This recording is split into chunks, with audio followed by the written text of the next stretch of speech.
I didn't see you guys walk in there. I was just doing some math from last night's homework, page 582, on solving rational equations. Well, while you're here, you might as well follow along and learn some math while you're at it. I'm looking at question 15 here. It's a pretty good problem. Now, there's actually a couple techniques we could do. I'll go over the main idea first, and that's when we find the LCD of all of the denominators. So in this case, that is m squared is the LCD of all the denominators. And I'd multiply both sides by my LCD. So m squared on this side, m squared on that side. And what happens is m squared cancels with m to equal m. Multiplied by 6 is 6m. And here m squared cancels with m squared and giving me just the 9. And if I solve this, divide by 6, and I get m is equal to, what's that, 3/2 when that reduces? Yeah. 1.5. Well, okay, I should. Now, one of the things I do want to point out in terms of the domain or possible inputs for this, it has restricted inputs. What value of m would never work for this problem? 0.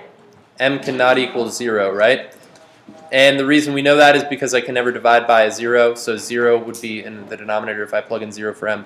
And 0 squared is 0, so yeah, 0 is just not cool. And this one's not 0, so that should be good right there. So there's 15. 17. Now, between all of these, let's see, we've got a denominator of a minus 6 and a minus 2 and 1. So let me actually rewrite this just to larger size for our online viewing friends here. 3 over a minus 6 minus 1 over a minus 2 equals 3 over 1. And what is the LCD between all of those? 6. No. A minus 6, a minus 2, right? Yeah, it turns out, remember, a minus 6 is a whole factor. All right, that's like a binomial. A minus 2 is its own factor. They don't cancel with each other or nothing like that. And 1 goes into pretty much everything, so you don't need to write the 1. So I need one of each of those for my LCD. And now I can multiply both sides by the LCD. Notice I'm not multiplying top and bottom by the LCD. I'm also not multiplying by the part of the LCD that it's missing. I'm just straight up multiplying both sides by the LCD, which is allowed because if I multiply both sides of an equation by the same number, it does not change the equality of said equation. Yes, yes. Let's see, LCD and what cancels out here? The a minus 6's would cancel out, so I'd have a minus 2 left over being multiplied by the 3, right? So that'd be, I'll just write 3 times, a minus 2. And I don't want an equal sign here because this is a series of equivalent equations. Here, let's see, the a minus 2's would cancel out. And I'd be left with a minus 6 multiplied by negative 1. So I could write that as negative 1 parentheses a minus 6 perhaps. And here nothing cancels out with the 1, so I'd be left with 3 times a minus 6 times a minus 2. So now I can go through and notice I've killed all of the fractions, so now I'm merely going to distribute stuff out and solve this, hopefully, is my goal. So let's do this. So this is 3a minus 6 minus a plus 6 equals, I'm not going to distribute this 3 just yet. I'm going to deal with just these guys. So this is 3 times a squared minus 2a minus 6a combines to be negative 8a, and negative 6 times negative 2 is positive 12. Wait, where'd you get negative 8a? By combining the negative 6a and the negative 2a. Oh, okay. I'm trying to save us a little bit of steps here. Let's see, combine like terms over on the left. I've got 3a and negative a combines to be what? 2a. 2a. And those 6's cancel out. So I'll have 2a equals 3a squared minus 24a plus 3 times 12, 36. And now it looks like I've got a quadratic, and the way we typically solve quadratics is we set them equal to 0 and solve. I'll flipperoo this guy. 3a squared minus 26a plus 36 equals 0. Now, is this factorable? I doubt it. I don't believe it is. In fact, if you check AC method, you won't find any factors of 108 that add to be 26. So you could use the quadratic formula is what we'd end up doing. So x equals the opposite of b, so that's positive 26, plus or minus the square root of b squared minus 4a, a is 3, times c is 36.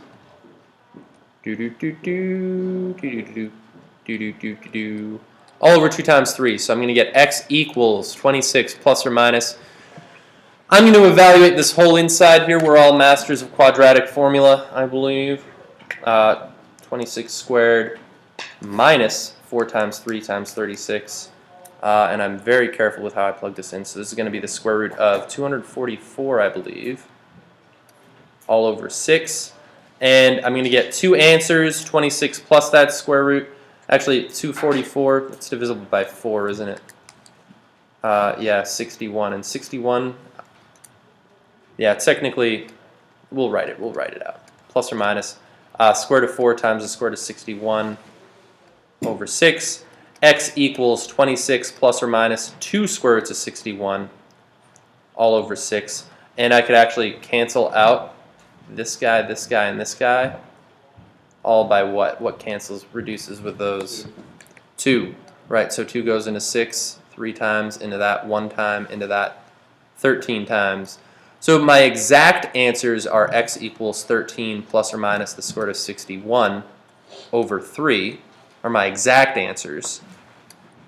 The book gave decimal approximations, which would have been about 6.94 and 1.73, I believe. Let's see. No. Oh, okay. Huh.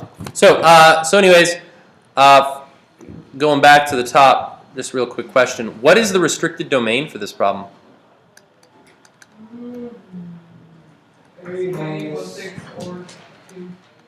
A cannot equal 6 or 2.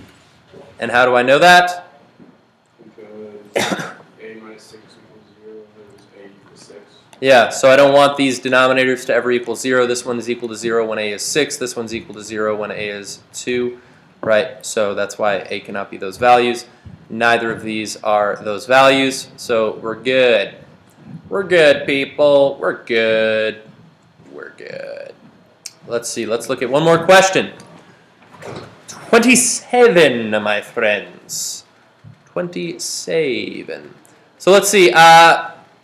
First, I got to factor all of these. I could GCF here. X times x plus 3 plus x plus 2 over x plus 3 equals 1 over x. So what is the LCD of all these denominators? X times x plus 3. I agree.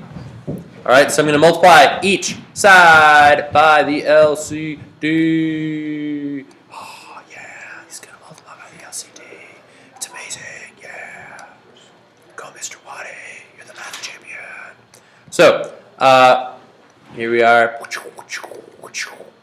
So, here, what cancels out? X and x plus 3. I'd be left with just 3. Here, the x plus 3's cancel out, so I'd have x times this. I won't even distribute that yet, just so we can see where that's going. And here the x's would cancel out, so I'd be left with 1 times x plus 3, which is just x plus 3. I think you would agree. Let's see, distributing. I've got 3 plus x squared plus 2x equals x plus 3. And it looks like, my friends, I've got a quadratic equation, my friends. So let us set it equal to 0 and solve using our regular techniques. Technicular regulario. Here we are. So I'm going to have x squared. 2x minus x is positive x. 3 minus 3 is 0. And this is equal to 0 because I moved all these guys away. So to solve that, I believe that's factorable. How do I solve that? How do I factor? You factor in x. Yoink, yoink. Yeah, we had a problem pretty similar to this the other day. X times x plus 1 equals 0. My solutions after a little bit of work are x equals 0 and x equals -1. Now, let's look back at the original problemo. What is the restricted domain here for the original problem? 0 and -3. X cannot equal -3, and x cannot equal 0, because if this was 0, 0 times 3 is still 0. So, bad news for 0. We've got to let you go. I know you have a wife and children, but it's too bad. You understand how this is. This is math. This is business. We're looking for something that works with our problem, and you just don't quite work. You don't quite work out for us. So thanks for watching, friends. Thanks for coming by and visiting. You should come by some other time to this YouTube channel. I don't know, maybe subscribe, maybe like some videos, add some comments. It'd be pretty great. Bye-bye.